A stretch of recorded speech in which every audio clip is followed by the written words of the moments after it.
श्री कृष्ण गोविंद हरि मुरारी, ये नाथ नारायण वासुदेव। श्री कृष्ण गोविंद हरि मुरारी, हे नाथ नारायण वासुदेव। ओम नमो भगवते वासुदेवाय। ओम नमो भगवते वासुदेवाय। कृष्णाय वासुदेवाय हरये परमात्मने प्रणतक्लेशनाशाय गोविन्दाय नमो नमः। सच्चिदानन्दरूपाय विश्वोत्पत्त्यादिहेतवे तापत्रयविनाशाय श्रीकृष्णाय वयं नमः। सच्चित आनंद स्वरूप परमात्मा जो सृष्टि के उत्पत्ति, पालन और श्रृंगार करता है तथा जीवों के आध्यात्मिक, आधिदैविक, आधि भौतिक तापों को नष्ट करने वाले हैं, अर्थात जीवों के मानसिक, शारीरिक और भौतिक दुखों को दूर करने वाले हैं, उन श्री कृष्ण भगवान को हम नमस्कार करते हैं। श्री कृष्ण गोविंद हरि मुरारी, हे नाथ नारायण वासुदेव। श्रीमद् भागवत एकादश स्कंद अथ चतुर्थोऽध्याय।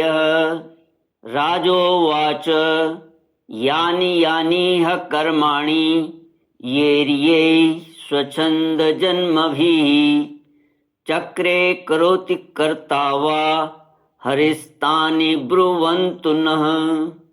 द्रुमिल उवाच यो वा अनन्तस्य गुणानन्ता ननु कर्मिष्यन् स तु बालबुद्धि। रजांसि भूमेर्गणयेत् कथञ्चित् कालेन नैवाखिल शक्तिधाम्ना। एकादश स्कंद, 11वां स्कंद, चौथा अध्याय। भगवान के अवतारों का वर्णन।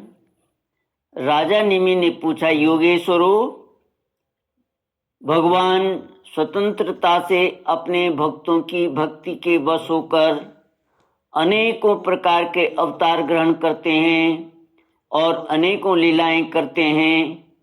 आप लोग कृपा करके भगवान की उन लीलाओं का वर्णन कीजिए जो वे अब तक कर चुके हैं, कर रहे हैं या करेंगे। अब सातवें योगेश्वर द्रुमिल जी ने कहा, राजन, भगवान अनंत हैं, उनके गुण भी अनंत हैं। जो यह सोचता है कि मैं उनके गुणों को गिन लूँगा, वह मूर्ख है, बालक है। यह तो संभव है कि कोई किसी प्रकार पृथ्वी के धूलिकणों को गिन ले, परंतु समस्त शक्तियों के आश्रय भगवान के अनंत गुणों का ऐश्वर्य कोई कभी किसी प्रकार पार नहीं पा सकता। भगवान ने ही पृथ्वी, जल, अग्नि, वायु, आकाश, इन 5 भूतों की अपने आप से अपने आप में सृष्टि की है। जब वे इनके द्वारा विराट शरीर ब्रह्मांड का निर्माण करके उसमें लीला से अपने अंश अंतर्यामी रूप से प्रवेश करते हैं, भोक्ता रूप से नहीं, क्योंकि भोक्ता तो अपने पुण्यों के फलस्वरूप जीव ही होता है। तब उन आदिदेव नारायण को पुरुष नाम से कहते हैं। यही उनका पहला अवतार है। उन्हीं के इस विराट ब्रह्मांड शरीर में तीनों लोक स्थित हैं। उन्हीं की इंद्रियों से समस्त देहधारियों की ज्ञानेंद्रियां और कर्मेंद्रियां बनी हैं। उनके स्वरूप से ही स्वतः सिद्ध ज्ञान का संचार होता है। उनके श्वास प्रश्वास से सब शरीरों में बल आता है तथा इंद्रियों में ओज, इंद्रियों की शक्ति और कर्म करने की शक्ति प्राप्त होती है। उन्हीं के सत्व और आदि गुणों से संसार की स्थिति, उत्पत्ति और प्रलय होते हैं। इस विराट शरीर के जो शरीरी हैं वे ही आदिकर्ता नारायण हैं। पहले पहल जगत की उत्पत्ति के लिए उनके रजोगुण के अंश से ब्रह्मा हुए। फिर वे आदि पुरुष ही संसार की स्थिति के लिए अपने सत्वांश से धर्म तथा ब्राह्मणों के रक्षक यज्ञपति विष्णु बन गए। फिर वे ही तमोगुण के अंश से जगत के संहार के लिए रुद्र बने। इस प्रकार निरंतर उन्हीं से परिवर्तनशील प्रजा की उत्पत्ति, स्थिति और संहार होते रहते हैं। दक्ष प्रजापति की एक कन्या का नाम था मूर्ति। वह धर्म की पत्नी थी। उसके गर्भ से भगवान ने ऋषि श्रेष्ठ शांतात्मा नर और नारायण के रूप में अवतार लिया। उन्होंने आत्म तत्व का साक्षात्कार कराने वाले उस भगवद आराधना रूप कर्म का उपदेश किया, जो वास्तव में कर्म बंधन से छुड़ाने वाला और नैष्कर्म्य स्थिति को प्राप्त कराने वाला है। उन्होंने स्वयं भी वैसे ही कर्म का अनुष्ठान किया। बड़े बड़े ऋषि मुनि उनके चरण कमलों की सेवा करते रहते हैं। वे आज भी बद्रिकाश्रम में उसी कर्म का आचरण करते हुए विराजमान हैं। ये अपनी घोर तपस्या के द्वारा मेरा धाम छीनना चाहते हैं। इंद्र ने ऐसी आशंका करके स्त्री, वसंत आदि दल बल के साथ कामदेव को उनकी तपस्या में विघ्न डालने के लिए भेजा।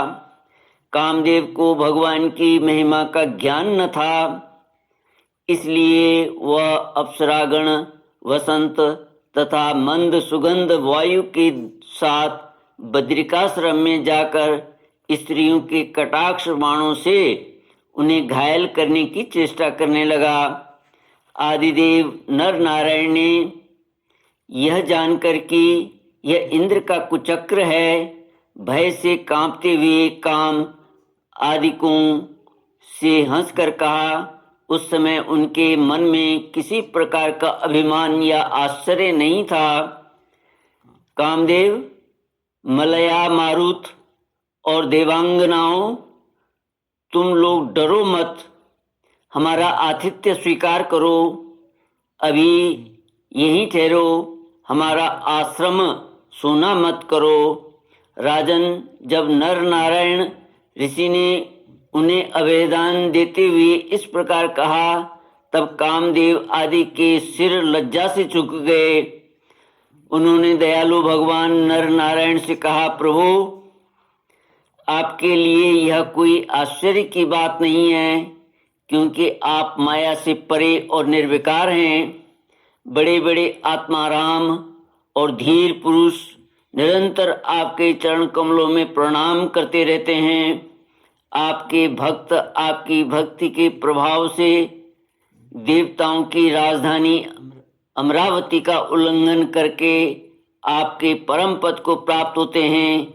इसलिए जब वे भजन करने लगते हैं तब देवता लोग तरह तरह से उनकी साधना में विघ्न डालते हैं, किंतु जो लोग केवल कर्म कांड में लगे रहकर यज्ञादि के द्वारा देवताओं को बलि के रूप में उनका भाग देते रहते हैं, उन लोगों के मार्ग में वे किसी प्रकार का विघ्न नहीं डालते, परंतु प्रभु आपके भक्तजन उनके द्वारा उपस्थित की हुई विघ्न बाधाओं से गिरते नहीं, बल्कि आपके कर कमलों की छत्र छाया में रहते हुए वे विघ्नों के सिर पर पैर रखकर आगे बढ़ जाते हैं, अपने लक्ष्य से च्युत नहीं होते। श्री कृष्ण गोविंद हरे मुरारे, हे नाथ नारायण वासुदेव।